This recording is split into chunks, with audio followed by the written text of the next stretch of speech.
supone se trabaja en Colombia, en una institución educativa determinada. Cuando yo enseño lenguaje, ¿qué competencias trabajo? Cuando yo enseño matemáticas, ¿qué competencias desarrollo? Cuando yo enseño ciencias naturales o sociales, ¿qué competencias permito desarrollar a partir de mi trabajo en el aula? ¿De dónde surge y cómo se construye? Ese es el gran problema con el cual vamos a realizar la parte práctica en su gran mayoría ahora. De las necesidades. ¿Ok? ¿De quién? De las necesidades de cada estudiante, eso de... Listo.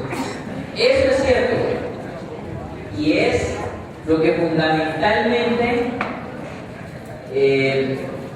estructura el trabajo por competencias.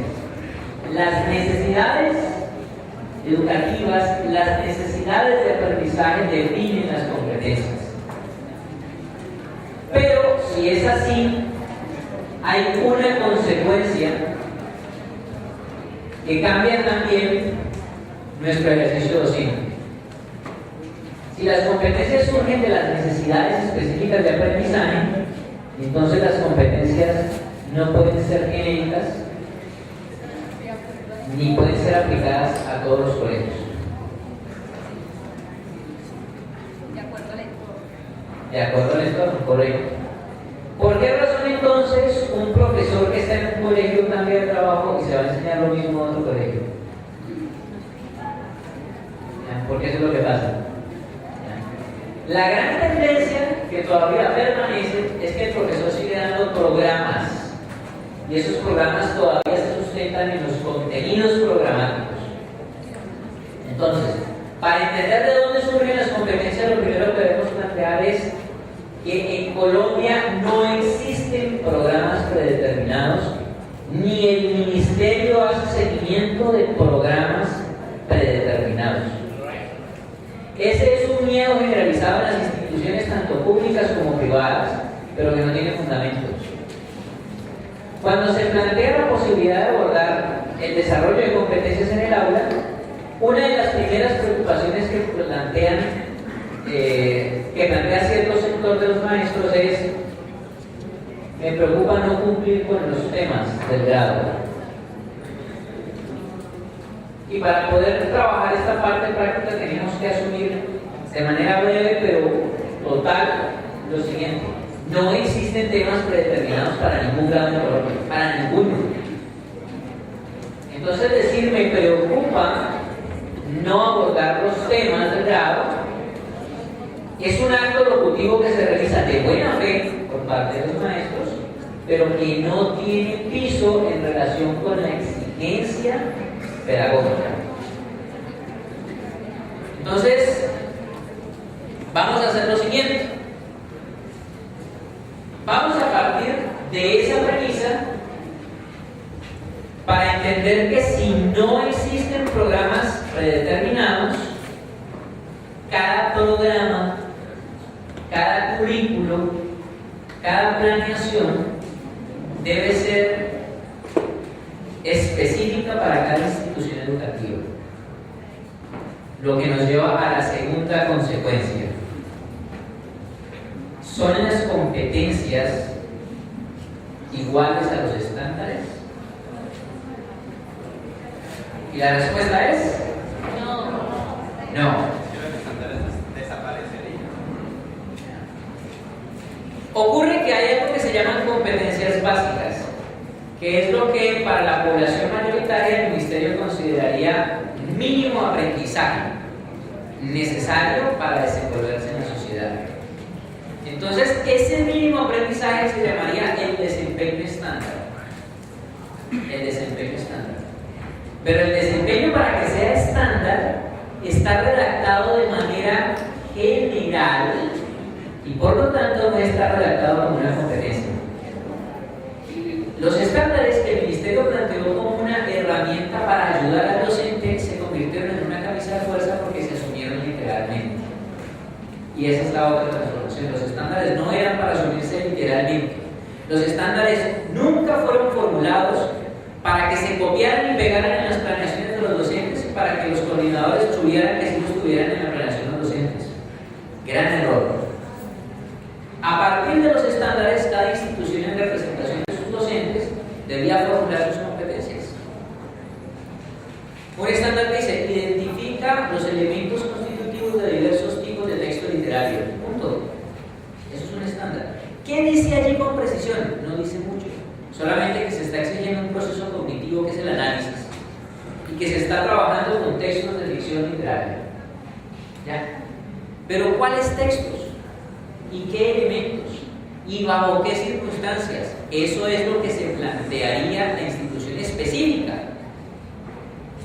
Un colegio de X en determinada ciudadanía identifica los elementos constitutivos de la literatura de ciencia ficción del siglo XIX y siglo XX a partir de experiencias integradoras con las ciencias naturales y las ciencias sociales en actividades concretas de aula. Y otro colegio Y, en un lugar M, diría: no, identifica los elementos característicos del discurso poético presentes en las actividades y en las acciones de tradición oral cometidas en el pueblo donde vivimos.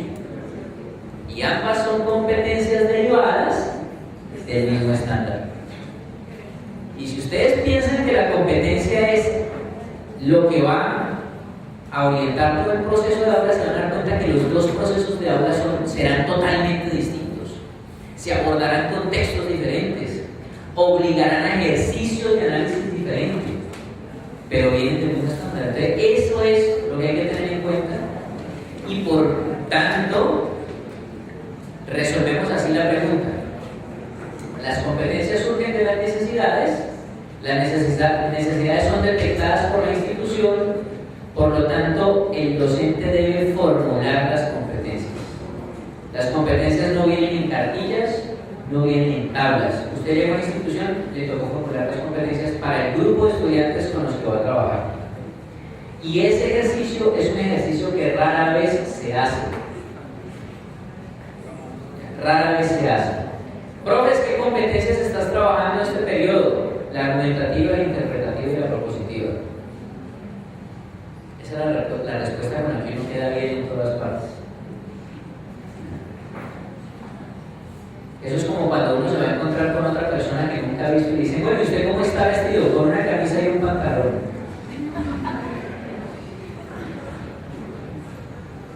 Entonces, debemos formular las competencias. Y formular las competencias es nuestra primera responsabilidad y por tanto nuestro primer dolor de cabeza. ¿Cuántos aquí ya han hecho el ejercicio real de formular competencias para actividades de aula concreta? Levanten la mano.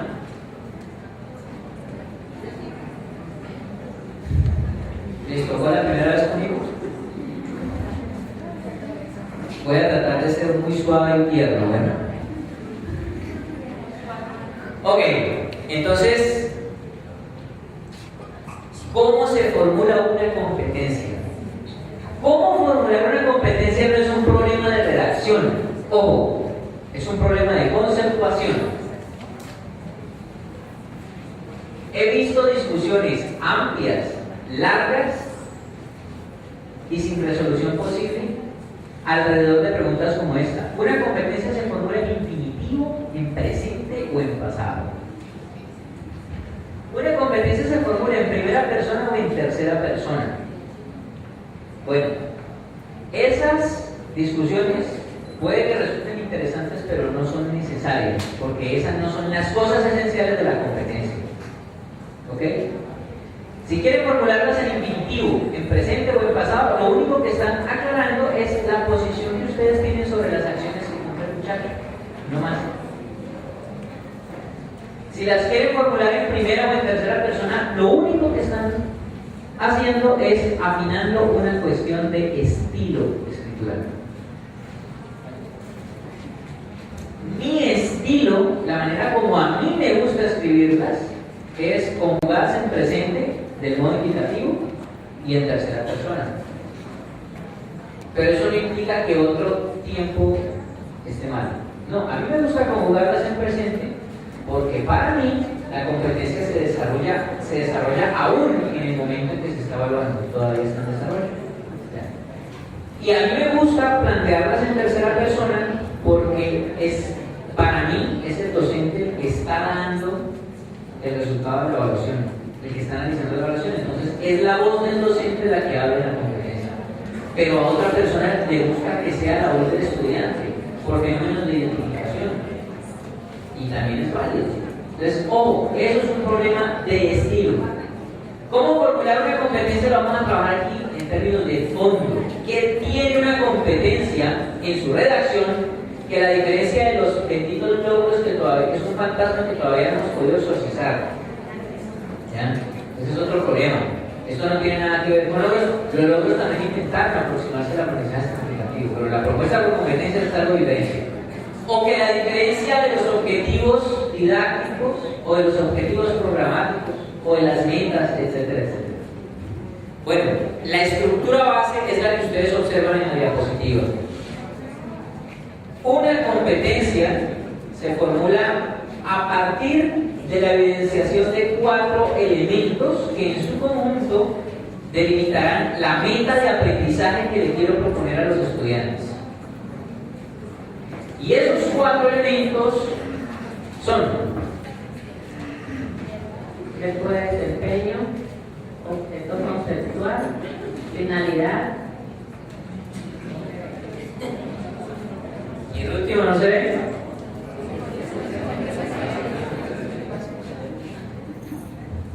Condición de referencia.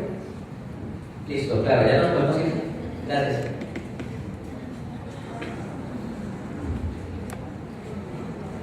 ¿Les quedó claro? ¿Tienen alguna pregunta? Verbo de desempeño. ¿Qué es un verbo de desempeño? ¿Y cómo se diferencia de otros verbos? El verbo de desempeño es la esencia que diferencia fundamentalmente a las competencias en tanto metas de los objetivos. Una competencia, recuerden que tiene una acción integral. Lo veíamos en el mapa conceptual anterior. Bueno, esa acción integral debe ser observable y por tanto susceptible de ser analizada y medida. Por esa razón, hay objetivos didácticos y hay logros que no pueden ser competencias. Hablemos de las redacciones siguientes.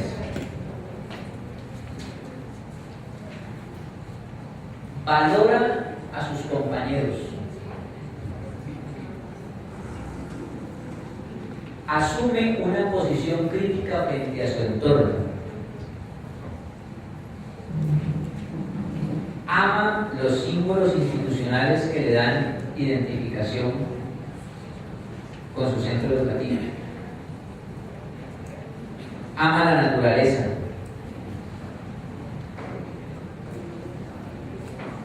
Capta los conceptos básicos vistos en clase. Reconoce los elementos constitutivos del tema tal. Comprende las manifestaciones del fenómeno X en la situación Y. ¿Qué tienen en común esas redacciones? Quiero que se centren en el verbo. Ninguno de esos verbos se puede observar. Si no se puede observar, ¿cómo puede un docente evaluarlos entonces? Ese es el primer error. Por eso se dice verbo de desempeño. Se inicia la petición de una acción con algo que ustedes como docentes puedan ver, puedan sentir o puedan palpar. Yo diría que para ello lo único que necesitamos es acostumbrarnos a evitar 9 verbos, porque son los más comunes, que son los que acabé de mencionar. Evitemos el uso del comprende y del entiende, del valora, del ama, del capta, porque son los verbos que no puedo ver. Eso es lo primero. Lo segundo, un objeto conceptual. ¿Qué es un objeto conceptual dentro de la redacción de una competencia? Es un asunto de interés que posibilite la interdisciplinariedad o el abordaje interdisciplinar o la relación conceptual en su abordaje. Relación conceptual, no uninosidad conceptual. ¿Con qué se confunde normalmente? Con un tema. Con eso se confunde. Entonces yo pongo un solo tema y eso importa. Entonces, la gran, digamos, propuesta es, cuando hablamos de objetos conceptuales, hablamos de asuntos de interés, que son polémicos, que dentro de mi asignatura yo podría tomar como nudos de los cuales podrían salir y abordarse varios temas y no uno solo. Maestros, vengo acá adelante, hay asientos libres para que no se queden ahí de medio. En tercer lugar, la finalidad. Esta es la característica fundamental y diferenciadora de las competencias en relación con los logros. Si las competencias generan aprendizajes significativos, esos aprendizajes están ligados en función de una meta que no tiene que ver conmigo, sino con el estudiante. Entonces, toda competencia debe evidenciar esa finalidad. Palabras más, palabras menos, el problema con las competencias radica en que yo le tengo que decir al muchacho que busco que aprenda, pero le tengo que decir también para qué tiene que aprender eso. Y eso es lo complicado. En la experiencia corta que he tenido en estos últimos 5 años de trabajo alrededor del asesoramiento pedagógico, esa ha sido la mayor dificultad en el cuerpo docente: evidenciar las finalidades de un aprendizaje en función de los estudiantes. Porque necesitamos que ellos analicen y construyan textos de diversa índole. Pero una cosa es decir eso y otra cosa es explicar al niño para qué necesita él aprender a analizar y construir textos de diversa índole. Para aprender a realizar análisis literarios, eso no le interesa al estudiante, eso le interesa al maestro. Para que vaya a la universidad, eso no le interesa en el presente del estudiante. Si está en octavo, tendrá que esperar 3 años para ver si va a ir a una universidad o no. Y esas son las respuestas que primero damos. Entonces, esa es la gran dificultad. La finalidad, para que pueda apuntar al universo del estudiante, a las necesidades del estudiante, debe tocar aspectos integrales de la formación y no aspectos disciplinares. Es decir, un ejemplo, yo puedo enseñarle o no los aspectos que tengan que ver con factorización en matemáticas, pero la finalidad no puede ser asumida como yo le enseño factorización para que aprenda después qué sé yo, despeje de ecuaciones o simplificación de ecuaciones. Ustedes me disculpan, yo no soy experto en matemáticas, así que cualquier tontería la he dicho con toda intención. Bueno, algo así como yo no puedo enseñarle a un niño a sumar con la finalidad, es decir, con la meta de que con eso él va a aprender a multiplicar, porque eso es enseñar las matemáticas por las matemáticas mismas, y desde esa perspectiva no funciona. Es algo así como yo le enseño a usted las vocales para que aprenda después las consonantes. Entonces, ¿para qué me sirve este libro? Para entender este otro. Y todo se vuelve tautológico. No, ¿qué tal si nosotros, por ejemplo, enseñamos la suma, la resta, la multiplicación y la división? Para que el niño pueda relacionarse espacialmente de manera más compleja. Eso es distinto. distinto a enseñar las sumas para multiplicar. ¿O qué tal si yo le enseño la teoría de conjuntos, no para que aprenda la diferencia entre un conjunto finito y uno infinito, sino para que aprenda a ser organizado y a tomar decisiones? Esas cositas son las que llamamos finalidades integrales. Y eso transforma inmediatamente el objetivo de la enseñanza y la naturaleza de la tarea que yo le pongo al estudiante. Entonces, aquí empieza la tarea. Cuando vamos a formular, si formulamos adecuadamente una finalidad integral, el plan de trabajo, el plan de aula que vamos a desarrollar, va a tomar inmediatamente un camino definido y coherente. Pero los problemas empiezan cuando la finalidad no la tenemos clara. Por último, la condición de referencia no es más que un marco que delimita la competencia. Porque si yo digo, por ejemplo, que lo que necesito es que el niño utilice los números, las operaciones y los símbolos matemáticos para interpretar la información cuantitativa que recibe el mundo, eso suena muy bonito y suena a competencia.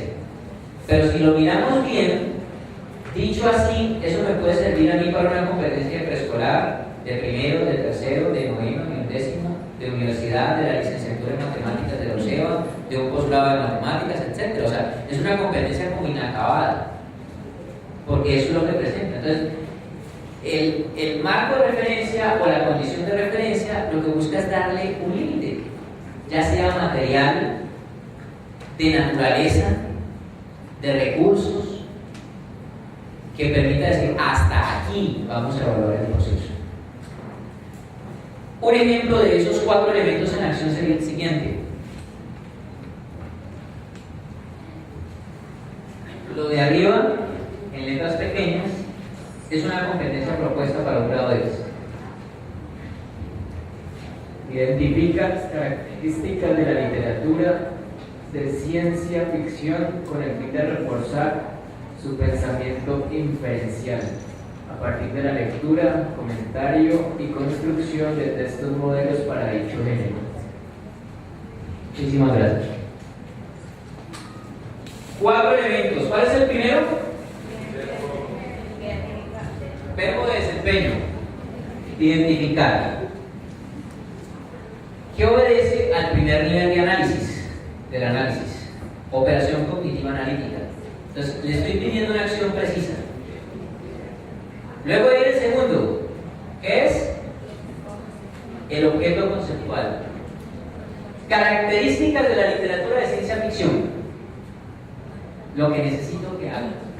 Va a identificar sobre qué necesito que lo haga. Las características de la literatura de ciencia ficción.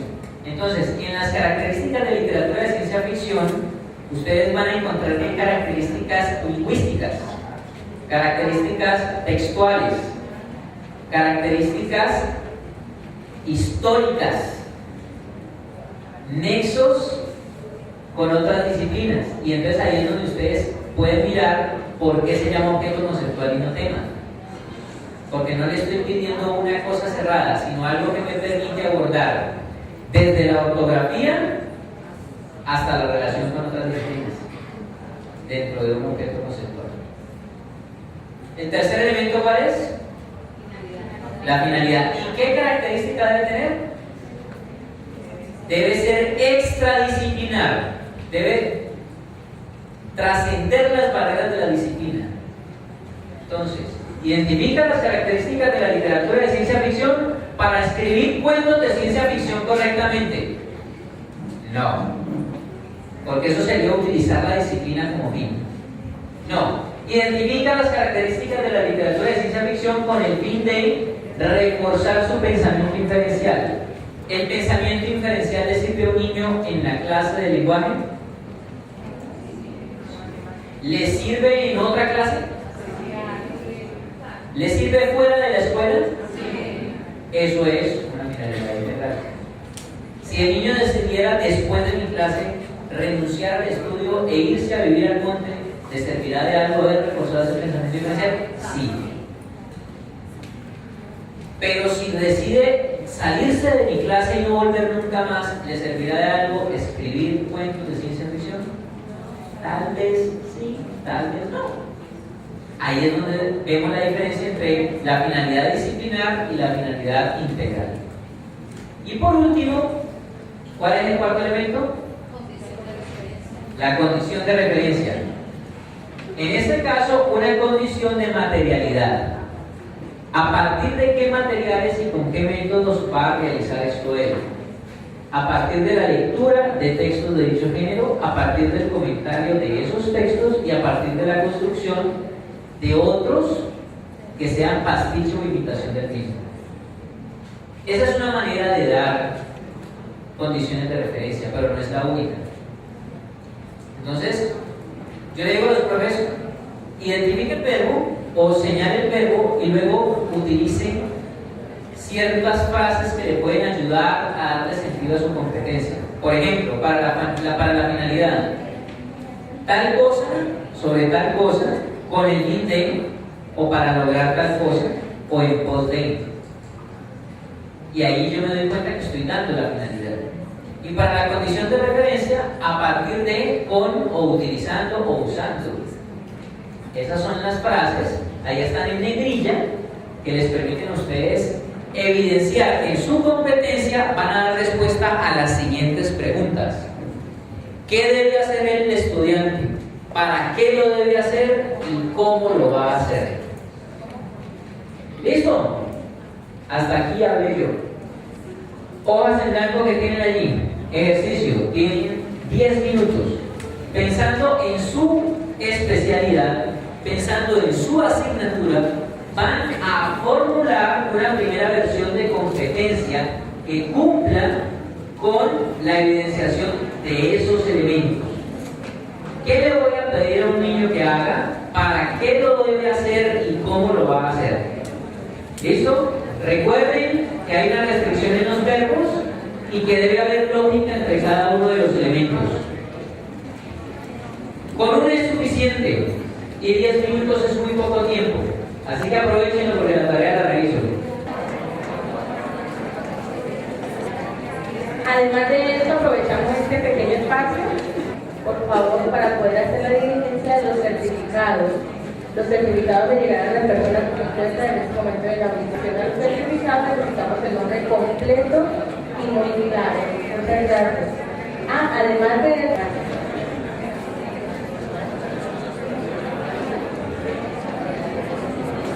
estudiantes, si no han tenido la posibilidad de ir a un salón de clases, entonces frente a esa necesidad, las necesidades, como dijeron al comienzo, son particulares. Están motores, pero la idea es hacer un ejercicio rápido. Les propondría más bien que tengan en cuenta los pasos que estamos realizando para que ustedes con tiempo puedan diseñar en un grupo de estudio o en su estudio en particular esta propuesta ya, digamos, con el tiempo más justo. Ahorita tenemos justo el tiempo medido. ¿Ya? Entonces, algunos maestros ya me han mostrado sus formulaciones de competencias y encontramos ya las siguientes cuestiones. El qué debe hacer el niño y el cómo lo debe hacer tienden a confundirse. En la práctica, cuando formulamos la competencia se confunden. ¿Por qué? Porque no juzgamos con el suficiente acierto algunas veces la naturaleza del tema insumo. Un profe joven de matemáticas me mostró ahorita una competencia. ¿Quién fue? Una competencia de factorización. Bueno. El compañero presentó una propuesta en donde lo que decía era algo así, palabra más, palabra menos, que resuelva casos de factorización con el fin de solucionar problemas de la vida diaria. Y dialogando con él, llegábamos a la siguiente conclusión. Eso será lo mismo que decir que resuelva problemas de la vida diaria aplicando casos de factorización. Resulta que aquí, como el principio matemático, el orden de los factores sí altera el resultado. En la mayoría de los casos, el tema es más un medio que un fin.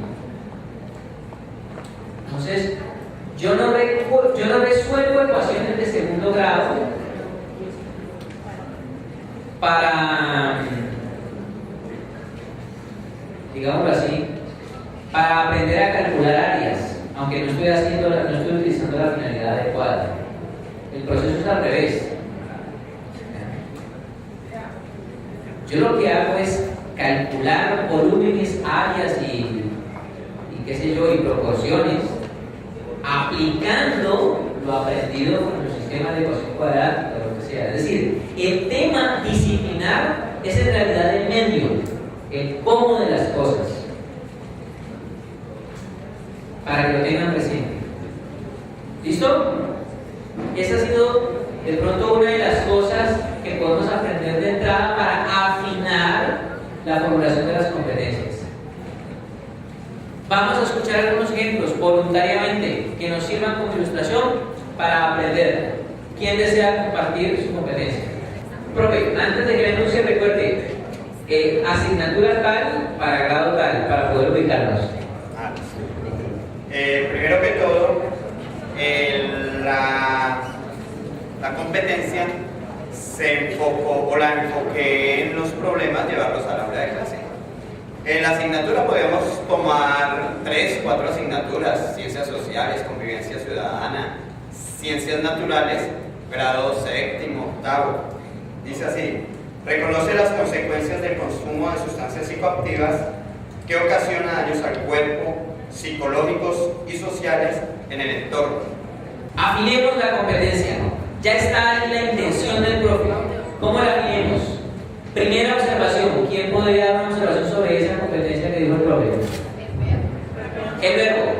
Mejoremos el verbo, precisémoslo.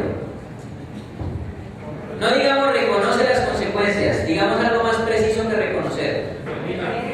Determina, diferencia, identifica, clasifica. ¿Ya? Y allí, miren que el abanico es grande. En algunas ponencias pasa una lista como de 47 verbos que uno puede utilizar y uno termina perdiéndose en esos 47 verbos. Hay tantos que uno no sabe cuál usar. Cuando ya tenemos 4 opciones, el maestro lo que debe hacer es pensar la diferencia que hay entre cada una de ellas en relación con la edad. Niños de, digo, 6º, 7º, o sea, 11, 12 años. ¿Cuál sería el procedimiento cognitivo más adecuado para esa edad? De acuerdo a lo que nosotros sabemos, corresponde a las etapas de desarrollo. Puede ser un determina, puede ser un describe, podría ser el séptimo un identifica. Puede ser. Entonces ya tendríamos algo ya más preciso. ¿Listo? Sigamos afinándolo. Entonces, ¿qué haría? Identifica las consecuencias del consumo de sustancias psicoactivas, ¿dijiste? Sí, señor. Ok. Identifica las consecuencias del consumo de sustancias psicoactivas. Listo. ¿Cuál es la finalidad? ¿Con qué fin? ¿Para qué va a hacer eso él? Pero está evidenciado en la competencia, está escrito. Ese es el vacío fundamental. Identifica, describe, supongamos que describe las consecuencias físicas y psicológicas del consumo crónico de sustancias psicoactivas. ¿Pero para qué? Ojo, porque esa competencia es compleja. De la finalidad va a depender, hipotéticamente hablando, es decir, que esa clase no se convierta en una cátedra sobre cómo meter visión. ¿Qué es lo que pasa a veces? Queremos describir tanto el proceso que lo que terminamos es enseñando cómo es que se hace. Consumir sanamente. Exacto, sí, con sumo cuidado. Entonces, la finalidad necesaria hay que redactarla. Si no aparece, corremos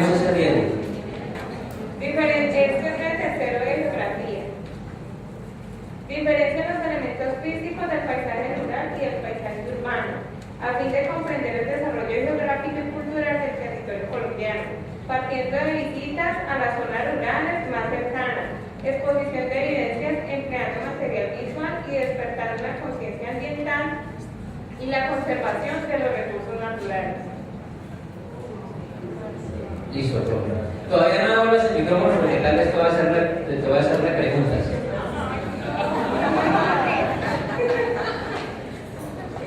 ¿Se puede afinar? Sí. Otra vez tenemos el problema aquí de la finalidad. Vamos a afinar la finalidad. Si te das cuenta, o si replanteamos la mirada sobre esa competencia, primero da una finalidad disciplinar. La primera finalidad que da, la que está escrita como finalidad, es una finalidad de la disciplina, no es integral. ¿Qué es lo que dice la competencia después de a fin de?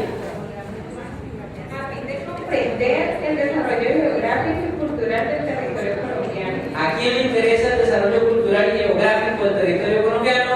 Al área de geografía, a la disciplina, no al niño. Al niño no le importa eso, menos a un niño de 8 años. ¿Ya? Pero más adelante, dentro de lo que tú consideras condición de referencia, aparece algo que sí puede ser una finalidad interesante para el niño. Cuando hablas del medio ambiente. Y la conservación del medio ambiente y de los recursos naturales. Exacto. ¿Qué ocurriría si se replanteara de la siguiente manera? ¿Tú dijiste distingue el verbo?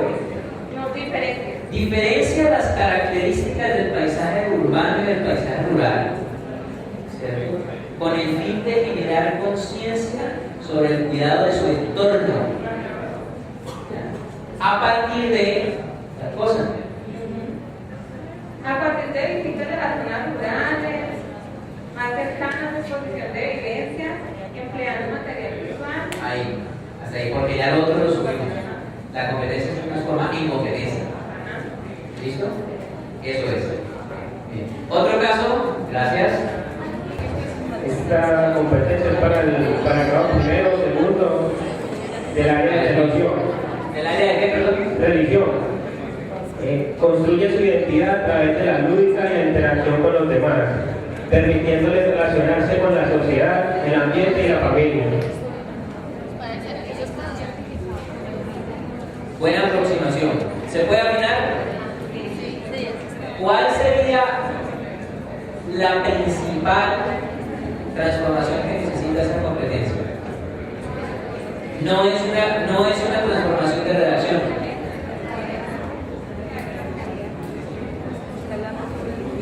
La competencia la están proponiendo para niños de 6 años. La construcción identitativa sería un proceso, digamos, susceptible de ser evaluado allí, como se está planteando. Creo que está demasiado complejo.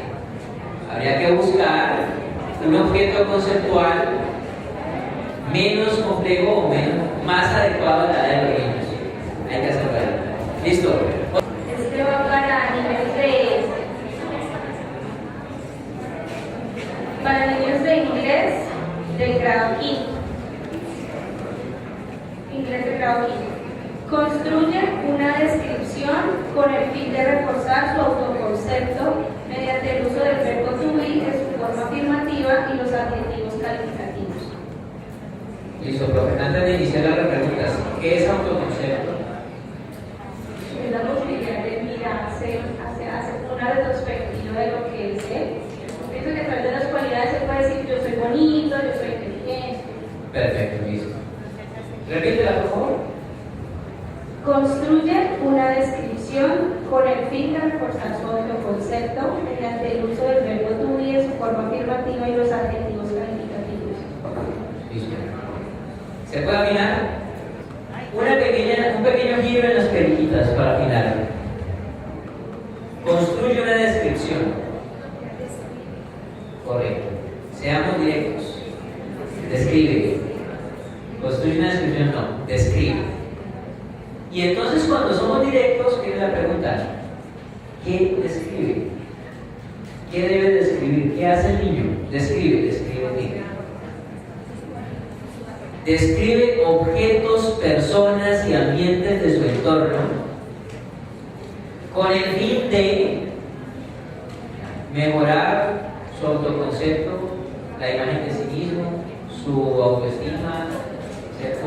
Su valoración, ya como lo quieren desarrollar. A partir de eso está clarito. Entonces, miren, ¿cómo es posible afinar el ejercicio de formulación de competencias una vez el ponente Alexandra Salinas se vaya ahorita al mediodía? Este ejercicio no lo hagan solos. El ejercicio de formulación de competencias es un ejercicio fruto del análisis y la discusión de un grupo docente. Formulen competencias y compártanlas con colegas que les permitan acceder a una visión diferente, que les permitan el ejercicio de la crítica sobre lo que están realizando. No va a ser fácil, pero la primera tarea, una vez termine el seminario taller, es la siguiente.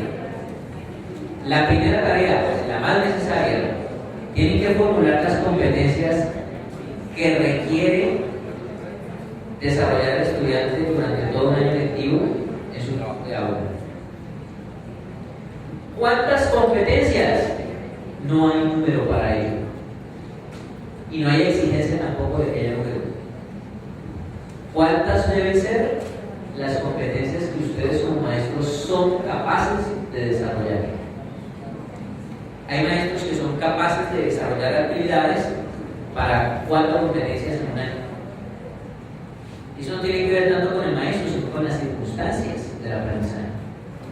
A veces una sola competencia se lleva todo un año. A veces son 3. A veces son 8. Y eso depende de muchas cosas. Carga académica, número de estudiantes, circunstancias y materiales didácticos a los que se tiene acceso, etc. Edades.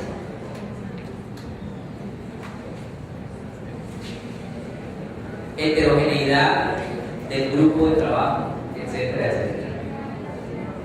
Entonces, tarea, formulen competencias y no lo hagan solamente ahorita, ni hoy por la tarde.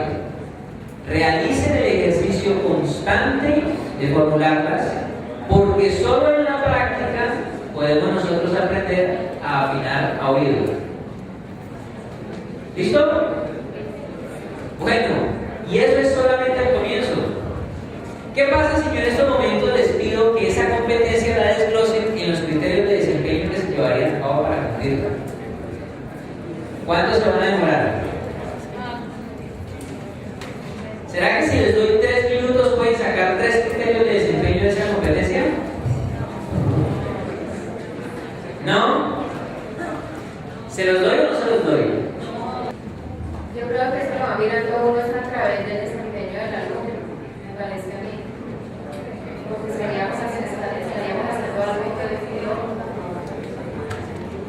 Sí, pero ahí está el problema. La formulación de las competencias es el primer paso y sí se necesita formular criterios de desempeño antes de que el alumno trabaje, no después. ¿Por qué? Porque los criterios de desempeño que se derivan de la competencia se convierten en los lineamientos de tu evaluación. Si no hay criterios de desempeño, no sabemos qué estamos evaluando. Porque la competencia se ve a través de los desempeños. ¿Qué pasa? Que tendemos a pensar que por esa razón las competencias desconocen el interés del pelado, porque es que yo las hago antes de. No. La práctica lo que hace es permitir que el maestro formule sus criterios de desempeño y una vez formulados dichos criterios se comparten con los estudiantes para que los estudiantes anexen lo que consideran necesario y que no a veces pierda de vista. De esa manera, el interés del estudiante queda vinculado a la competencia. Y ya. Pero ojo, ustedes como maestros son los responsables de llegar a la meta en el proceso educativo. Así que deben partir de ustedes siempre. ¿Okay? Segunda tarea. Una vez formulen las competencias, deben generar criterios de desempeño. Y aquí es donde viene otra manera de ver las cosas. Para que los aprendizajes sean significativos, no se pueden segmentar, ¿no? Eso significa que el peor error que comete un docente es clasificar una competencia como competencia cognitiva, aparte clasificar otra como competencia pragmática y aparte clasificar otra como competencia volitiva o actitudinal, porque allí ya segmentó el conocimiento.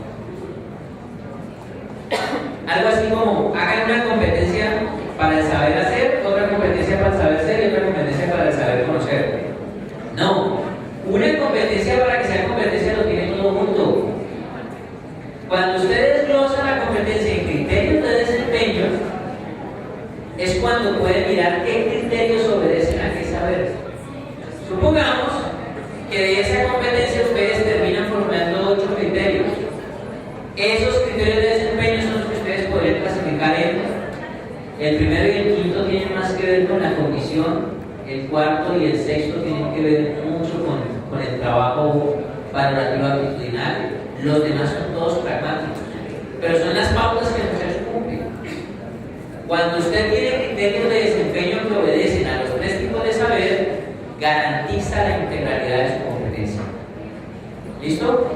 Segunda tarea, desglosen entonces en criterios de desempeño las competencias que formularon. Bien, las competencias planteadas así se van a evidenciar entonces en ambientes de aprendizaje significativos y con sentido. Y es aquí donde viene la parte de evaluación.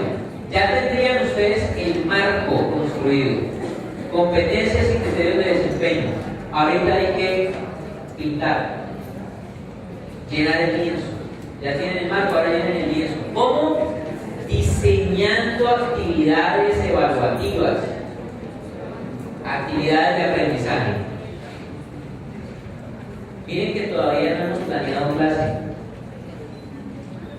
Formulan competencias, derivan las competencias en criterios de desempeño, planteen actividades de evaluación. Ese es el cambio con la forma tradicional. La evaluación no se hace después de planear clases, se hace antes, se concibe antes.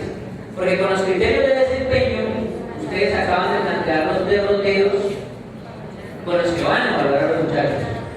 Entonces, de una vez creen los escenarios.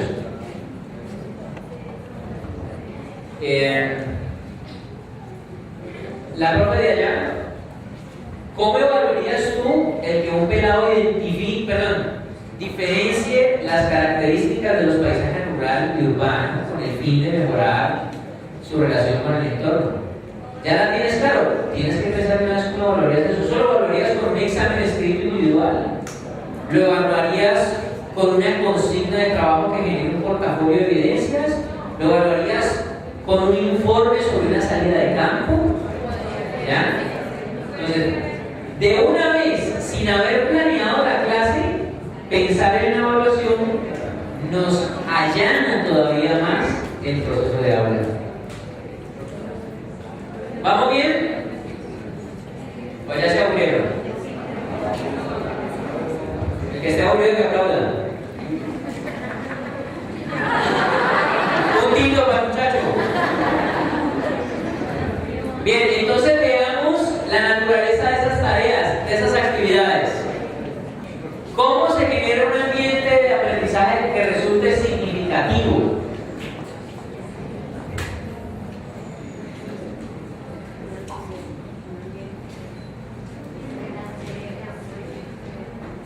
Un ambiente de aprendizaje significativo se gesta a partir del diseño de actividades de aprendizaje auténticas. Entiéndase por actividades de aprendizaje, tareas. Miren qué cosa tan bonita y tan significativa la situación. ¿Sí alcanzan a ver toda la caricatura? El profesor que escribe ahí en el tablero, el ordenador electrónico es muy útil para la enseñanza.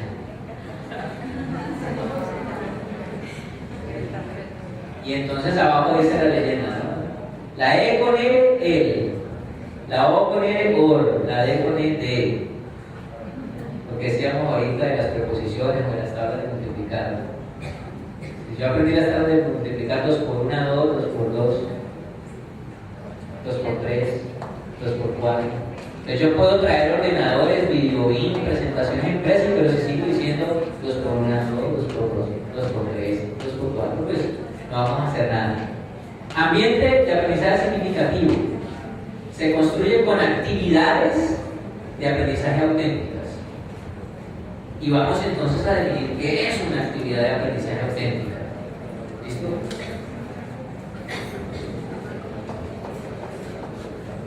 Las actividades de aprendizaje auténtica son tareas que tienen una simple condición. Es muy sencilla, solo una.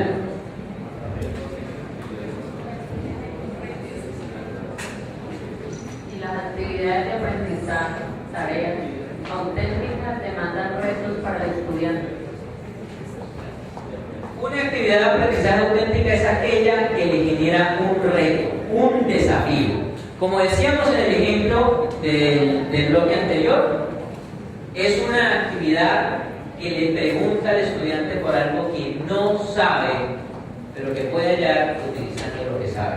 Es una actividad que le pide al estudiante que genere conexiones y relaciones entre sus saberes y no que repita memorísticamente sus saberes. Esa es la naturaleza de ese tipo de actividad.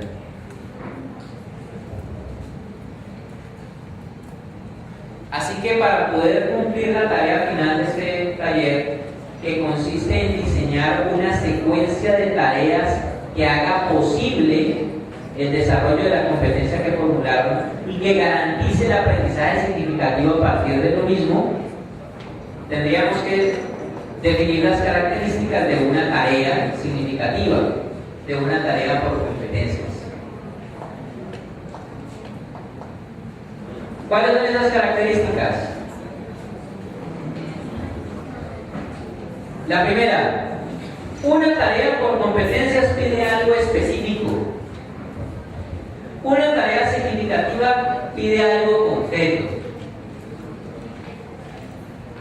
Frecuentemente hablo de la clase de lenguaje porque pues a ella me he dedicado durante mucho tiempo. Uno dice cosas parecidas a esta en el aula de clase. Vayan adelantando la lectura del libro del Planeta, muchachos. Cuando uno trabaja con una novela o algo, para la próxima semana vayan leyendo el Quijote. Vayan leyendo. ¿Qué es eso? Uno como profe de español lo dice, pero ¿qué es eso? ¿Hasta dónde? ¿Desde qué perspectiva? ¿O con qué insumos voy leyendo? Después uno se sorprende cuando 3 semanas después los estudiantes dicen, no, fue por la página 2. No hemos dicho nada preciso. Entonces la primera condición parece una bobadita, pero en la práctica las bobaditas nos dejan colgados a nosotros. Para que una actividad o tarea sea significativa, lo primero que debe ser es algo preciso, algo concreto. Segundo, debe partir de un contexto determinado, de un contexto posible o de un contexto preciso. Es aquí donde se cumple ese nodo que relacionaba el aprendizaje significativo con la evaluación por competencias. Enseñar desde la realidad para la realidad. Una actividad que parte de un contexto posible es una actividad verosímil en el mundo del estudiante. Veamos por caso el siguiente ejemplo. Muy frecuentemente en las clases de ciencias naturales, de ciencias sociales, de lenguaje, no sé si en matemáticas se utilice con frecuencia, pero en las anteriores sí, se realizan ejercicios como lo siguiente: observe la figura de la izquierda y la de la derecha y señale 10 diferencias presentes en ellas. Esa es una actividad chévere. Creo que venden libritos de diseñar las 7 diferencias y si las encuentran, mándalas por favor y llegan a un carro, no entienden, ¿cierto? Pero creo que esa es el único espacio en la vida real donde señalar diferencias es una actividad auténtica. Lleva que señalar una cosa. Yo puedo ponerle al niño a que señale diferencias entre una y otra figura, pero debo buscar que la finalidad sea auténtica, porque el hecho de señalar diferencias entre una y otra cosa es algo que no forma parte del mundo habitual. A menos que uno esté muy desocupado y mientras está en una conferencia en la Universidad Central se hace en la parte de atrás para mirar, vamos a ver 10 diferencias entre el tipo que está aquí y el tipo que está allá adelante. Si te digo, oreja chiquita, oreja grande. Cuello cortico, cuello largo. Uno no hace eso normalmente. Pero buscar las diferencias se puede volver insumo para algo que sí se realice. Ejemplo, encuentra las 10 diferencias entre la figura A y la figura B. Y una vez definidas, explique la naturaleza de ellas en una exposición oral. Resulta que a uno en la vida sí le toca hablar en público. ¿Alguna vez? Y es allí cuando eso se vuelve insumo para una actividad auténtica. Entonces, cuando nosotros definimos eso, el contexto se vuelve posible. El contexto se vuelve posible. Un ejemplo breve de la vida real, y no me siento muy orgulloso de ello, pero forma parte de mi historia. Yo realicé bachillerato técnico industrial y me gradué como bachiller industrial en dibujo industrial, con énfasis en dibujo mecánico y arquitectónico y toda esta cosa. ¿Listo?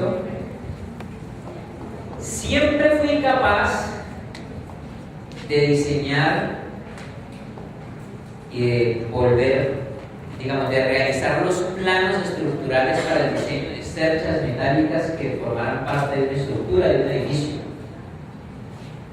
Y nunca pude ganar un examen de vectores en la clase de física. Y era la misma vaina. Y yo todavía me pregunto por qué. Pero nunca pude usarse. Siempre me fue bien diseñando las cerchas, nunca se cayó una cercha. Pero nunca pude ganar un examen de vectores. ¿Por qué? No es la respuesta definitiva, pero tal vez habría ayudado un poco el contexto posible, el contexto definido. A veces, el ejercicio con generalidades funciona, pero la generalidad es un mito. A veces hay que particularizar. Un móvil se desplaza por el espacio en movimiento parabólico. Un móvil. Y si uno realmente le dijera al pelado una teja cerca de su casa, una teja cerca del techo, ¿no sería un contexto de pronto un poco más definido para ello? ¿No le abriría un poquito más las puertas a la comprensión? Esa es la gran dificultad. Una confesión también, la mayor dificultad para hallar contextos definidos la he encontrado en el área de matemáticas.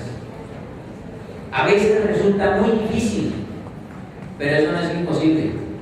Cuando los profes se sientan y maceran, se dan cuenta que pueden definir las cosas en contextos distintos a la clásica resuelva la siguiente ecuación. Porque cuando uno dice resuelva la siguiente ecuación, ya sacó todo del contexto.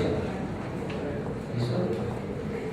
Ejemplo pequeñito de cómo partir de un contexto determinado, posible y preciso.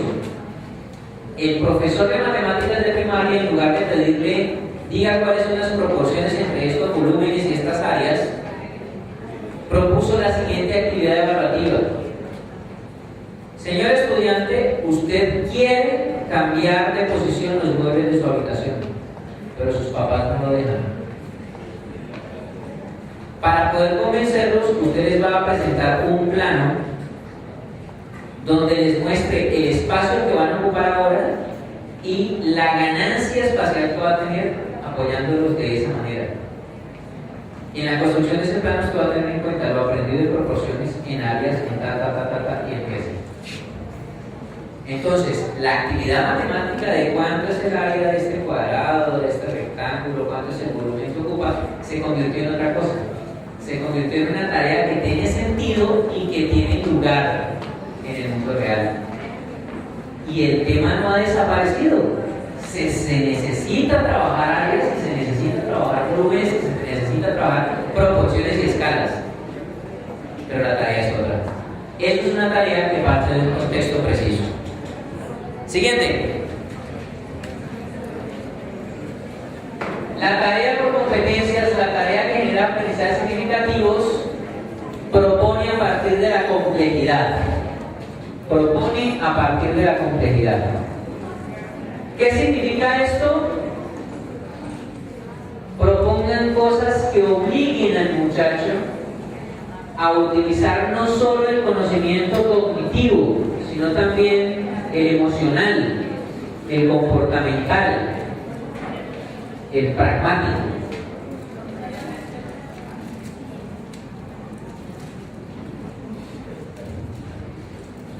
Escribo una lista de 20 sustantivos comunes y 20 sustantivos propios. ¿Qué se necesita para escribir esa lista?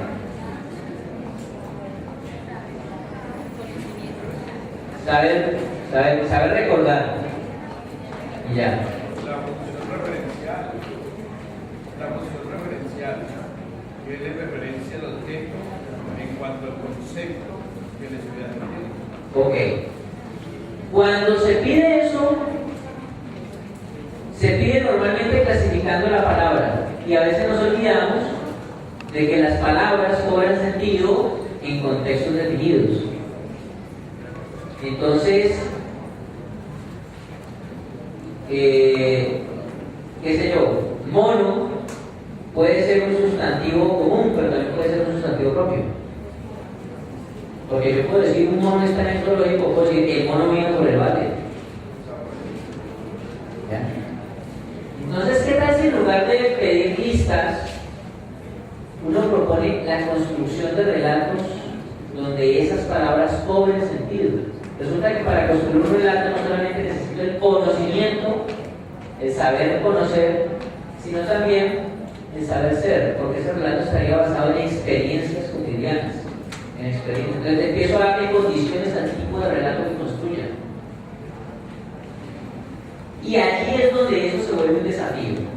Ejemplo para completar. En lugar de pedir como tarea que diga cuáles son las características de la literatura gótica y del cuento de terror del siglo XIX, yo le propondría al muchacho, vamos a escribir un cuento de terror, pero basada en las siguientes circunstancias. 3 jóvenes se encuentran con una muchacha en un camino y la recogen. Mientras van, la muchacha empieza a contar que en ese camino ocurrió algo terrible. Y se va alterando mientras se van acercando a ese lugar hasta que pasa algo inesperado. Cuenten la historia con esa matriz. Pero además, cuéntenla con un narrador protagonista. Involucren un espacio de la vida real de su entorno y ubíquenla en el siglo pasado. Cuando ustedes empiezan a plantear eso, no están delimitando la tarea excesivamente, pero sí la están contextualizando. Y el estudiante empieza a llenar los vacíos con su mundo. Algo terrible pasó. ¿Qué pasó? No lo sé, pero algo terrible pasó. Y cada estudiante empieza a verter sus miedos en el cuento. Y el cuento es un cuento de terror, y cuando un cuento de terror se nutre de los miedos, es cuando se vuelve un cuento de terror. Eso es a lo que yo denomino proponer tareas a partir de la complejidad. Y por último, preguntar al estudiante por lo que no sabe. Entonces, ¿cuáles son las características de una tarea por competencias que genere aprendizajes significativos? Primera,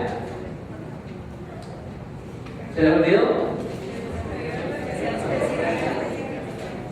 Segunda,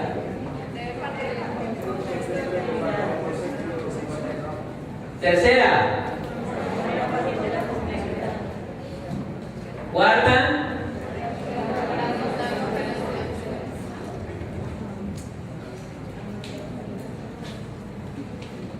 ¿listo? Tarea que vamos a empezar a hacer aquí ahorita.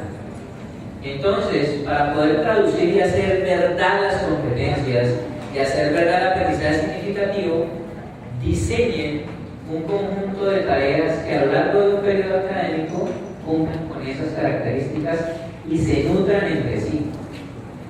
Una, dos, tres, no, eso depende de su experiencia en el aula y de su trabajo, pero que cumplan todas con esas características. Porque así podríamos entender como que el aprendizaje significativo en asociación con la evaluación por competencias se evidenciaría solamente a partir de la construcción y de la propuesta de tareas complejas en el aula. Y allí va a estar la transformación. Mientras no propongamos tareas complejas como actividades de aprendizaje, la educación seguirá siendo memorística, seguirá siendo tradicional, seguirá siendo la misma educación de hace 30 años. Por esa razón, se proponen 3 líneas de acción: el diseño de tareas complejas, el que cada uno de ustedes como maestros se asuma como una persona preparada para enseñar en la complejidad, y en tercer lugar, que ustedes como maestros se preparen para diseñar planeaciones didácticas distintas a la manera de planear tradicionalmente. Planear a partir de la sistematicidad de las evaluaciones, de las tareas que proponen, y no a partir de la secuencia temática planteada por un libro de texto o por factores externos a la aula. Y si algo espero que se quede en la charla que compartí con ustedes hoy, es eso. Para poder transformar esa planeación didáctica, debemos tener en cuenta la manera como amarramos las tareas y no la manera como se amarran los temas en un libro. ¿Qué necesita saber el estudiante para resolver acertadamente la primera tarea? ¿Qué necesita saber el estudiante para resolver asertivamente la segunda? La respuesta a esas preguntas originará la planeación didáctica de sus clases.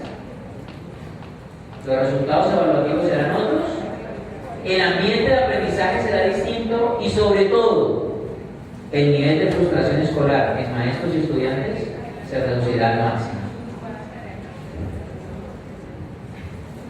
Así pues, transformaremos las prácticas docentes alrededor de su experiencia con aprendizajes significativos y evaluación por competencias.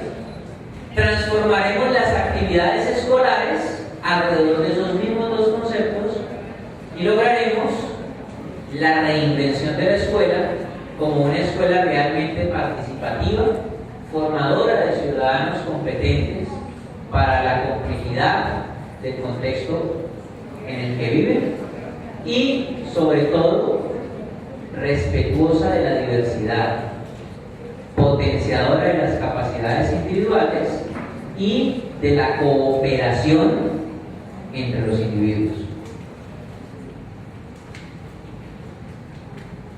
No siendo más, espero que con esto lo imposible que parece ser transformar la escuela, la evaluación, la educación y la visión de nosotros mismos como maestros quedaría solo un pasito más allá. Maestros, muchísimas gracias. Hasta aquí me dejo.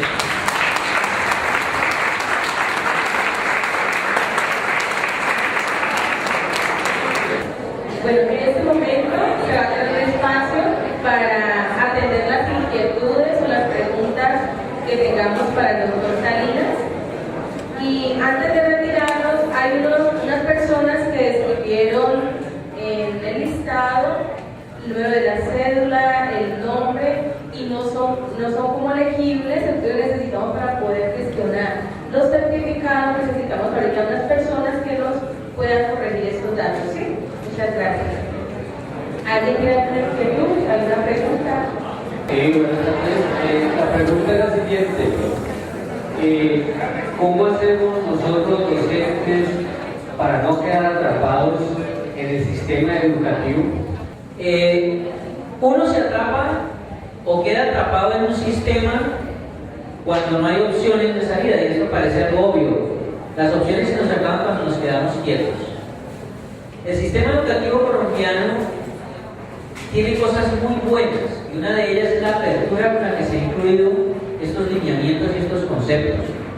Creo yo que lo importante es debatir, analizar y construir inmediatamente con los elementos que tenemos a nuestro alcance. Pero también el sistema evaluativo colombiano tiene ciertas cosas que contradicen dicha visión. Esto que les he dicho es posible, pero tiene sus condiciones. Si ustedes son maestros que trabajan en una escuela con salones de 60 personas, de 60 estudiantes, es muy difícil que puedan hacer una evaluación muy exhaustiva de tareas complejas, a menos que lo único que hagan ustedes en la vida sea ir al colegio a trabajar. Eso es una cuestión que desde la gestión docente, desde la administración docente debe aportarse, debe ser coherente. Sin embargo, las posibles incoherencias no son un limitante, no son un limitante.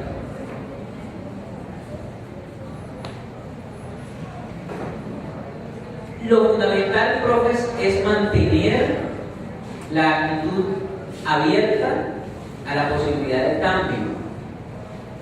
Ser analítico y ser crítico, pero ser constructivo. Y experimentar las posibles diferencias que habría en este nuevo tipo de educación. En el principio de la sesión hubo una parte que hablaba de escuela y formación del ciudadano. Ahí decía, la familia, la escuela es importante, pero la familia es más aún. Bueno, todo el proceso significativo está interesante y todo, pero cuando es desde la familia donde no se plantea, donde no se puede dar un desarrollo, ¿qué tan asertivo puede ser llegar a intentar dar un conocimiento con 1000 actividades divertidas o lúdicas, digámoslo así, sin confundir el término, cuando el niño no se siente bien ni siquiera con su familia? Esa creo que es de las preguntas a las que es difícil hallar la respuesta inmediatamente. Porque toca muchas cosas, pero voy a tratar de acercarme a ellas. Hay problemas que puede resolver la escuela y hay problemas que no. Hay que partir de ello. Y con la ausencia de las responsabilidades familiares, de la presencia de la familia en el proceso formativo, hay ya una gran dificultad en los resultados que pueda tener el proceso en la escuela. Sin embargo, la escuela debe cumplir con su propósito, aún en contra de esa dificultad o de ese obstáculo. Es más difícil, pero no es imposible. Lo que debe cuidarse en el trabajo de la escuela es el hecho de garantizar de que ella sí cumpla con lo que tal vez las otras escuelas no estén cumpliendo. La formación ciudadana solo es posible y palpable en la escuela cuando las finalidades del aprendizaje apuntan a esa ciudadanía. Por eso les hago énfasis en la formulación de finalidades integrales, porque es allí donde se ve. Si la escuela permanece firme en esa posición, resultará mucho más fácil que las familias retomen esa línea también. Hay que ser coherente y hay que saber explicar cuál es la relación que hay entre el trabajo propuesto por el área y la finalidad. Si eso se cumple, las familias con mayor facilidad empiezan a hacer eco del trabajo en la escuela. Tenemos que hacerlo así porque no podemos depender de ellos, se nos volvería una excusa y un círculo vicioso.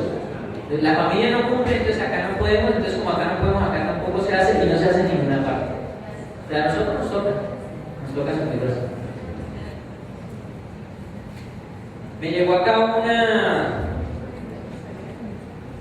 inquietud que dice que sería pertinente detenerse un poco en el tema de los criterios de evaluación, pero no sé exactamente en qué parte del criterio de evaluación quieren que nos detengamos. Los criterios de evaluación son las pautas que evidencian el desarrollo de la competencia propuesta. Los criterios de evaluación evidencian la competencia porque la competencia no se ve por sí misma. Serían mal llamados unos indicadores de logro. Tú lo has dicho, mal llamados. Si los llamamos indicadores, deberíamos llamarlos indicador del desarrollo competente, no indicadores de logro. Por eso, el mejor nombre para denominar es criterios de desempeño o criterios del desarrollo del desempeño. Eso sería. Nuestra pregunta, porque nosotros estamos próximas a graduarnos y estamos elaborando un trabajo de grado frente a la evaluación docente. Entonces, pues nos interesó muchísimo esta conferencia, principalmente nosotros estamos estudiando lenguas extranjeras aquí. Y nuestra pregunta va enfocada hacia la forma de autoevaluación docente, ya que nosotros vamos a empezar a realizar la observación de cómo el maestro está evaluando. Entonces, como usted lo decía al final de su conferencia, va a ser muy difícil llegar al salón de clase y decirle docentes que nosotros somos estudiantes y vamos a evaluar. Nosotros nos sentimos, digamos, muy cohibidos en eso porque nosotros sabemos que los profesores tendemos todos a ser reacios frente a la evaluación y cuando alguien nos vaya a observar nos sentimos pues muy presionados. Entonces, pero a fin de que nosotros no hagamos eso por el docente porque nuestra intención no es atacarlo, sino describir cuáles son sus prácticas evaluativas, queríamos preguntarle cuáles serían como los criterios básicos para entrar nosotras a observar en un salón de clase frente a todo lo que tiene que ver con el aula, el maestro, el estudiante y el aprendizaje como tal. ¿Cuáles serían como esos criterios básicos como para nosotras tener una claridad al momento de observar? Bueno, el campo de la evaluación docente es también bastante complejo y un instrumento de evaluación a veces puede arrojar muchísimos criterios. Hace unas semanas terminamos un proceso de diseño de un instrumento de evaluación docente para un colegio en Cali y terminaron arrojándose 41 ítems para observar. Y cuando salieron todos esos se dieron cuenta que esa evaluación va a ser imposible de manejar. A veces pasa eso. Hay modelos que tienen 37 ítems, 20 y tantos. Y como tú lo dices, cuando la evaluación se va a hacer por agentes externos, se genera cierto recelo, porque nosotros no estamos acostumbrados a la evaluación culturalmente hablando. No nosotros los docentes, yo diría nosotros los colombianos. A nadie aquí le gusta que lo evalúen porque sentimos, precisamente como herencia de la educación tradicional, que la evaluación se hace para tomar represalias luego, que la evaluación se hace para ver lo que está mal. Entonces, habría que empezar por aclarar y mantener el nuevo paradigma. Nosotros no vamos a evaluar para mirar lo que está mal. Vamos a evaluar para analizar lo que pasa, para resaltar lo que está bien y para mejorar lo que se puede mejorar. Eso es lo primero. Esa sería una política evaluativa con la cual llegaríamos a hablar de la dignidad del otro sin herir la dignidad del otro. Y allí sí podría entonces plantearse de pronto algunos grandes campos de dominio. El dominio disciplinar, el dominio didáctico y el que podríamos denominar el desempeño convivencial, que serían como tres grandes grupos para observar. La experticia en la asignatura la habilidad para volver enseñable lo erudito de su asignatura y la capacidad para manejar conflictos entre sus estudiantes, entre ellos y sus estudiantes o entre los demás miembros de la comunidad educativa. Creo que esa sería la manera más sencilla que encuentro en este momento de responder a la inquietud. Alexander, para lograr la transformación del ser humano, el maestro, ¿qué valores, qué principios debe de poseer para romper con la educación tradicional? Saber que transformar al otro no significa convertir al otro en lo que yo soy, porque la educación tradicional, como bien lo denunciaba la banda de rock Pink Floyd en los años 70, se había convertido simplemente en la formación repetitiva de un modelo original que debía ser copiado miles y miles de veces en cada estudiante. Era algo así como, ¿recuerdan, no? ¿Recuerdan el Another Rebel War? Exacto, era una aplicación del modelo de producción de la fábrica, de la industria, a la formación de sujetos. En el siglo XVIII funcionaba, pero después no. Entonces, el primer elemento que debemos tener en cuenta es el maestro transforma al niño, ayuda en su transformación, pero no debe nunca buscar que se transforme en alguien como él. Debe respetar la individualidad, respetar la heterogeneidad y aprender a trabajar con ella. Y este es un reto ya distinto, pero que aportaría. Un maestro que aprenda a trabajar en aulas heterogéneas tendría que aprender estrategias que equilibren el control de las actividades de aprendizaje y la libertad o la autonomía del estudiante para la manifestación de sus conocimientos. Entonces, eso sería un aprendizaje ya bastante alto para el maestro, pero sería lo mismo para romper con el esquema tradicional. Trabajar entendiendo que se está en aulas heterogéneas y por lo tanto fomentar las posibilidades de esa heterogeneidad. Bueno, de antemano, el noveno semestre de educación básica les agradece no solo su asistencia, sino su gran permanencia en el evento hasta el último momento. Esperamos que esto nos haya abierto mucho más ese camino que estamos llevando a cabo. Les informamos pues de que los certificados serán entregados en la Oficina de Educación Virtual a Distancia y también se les enviará el reloj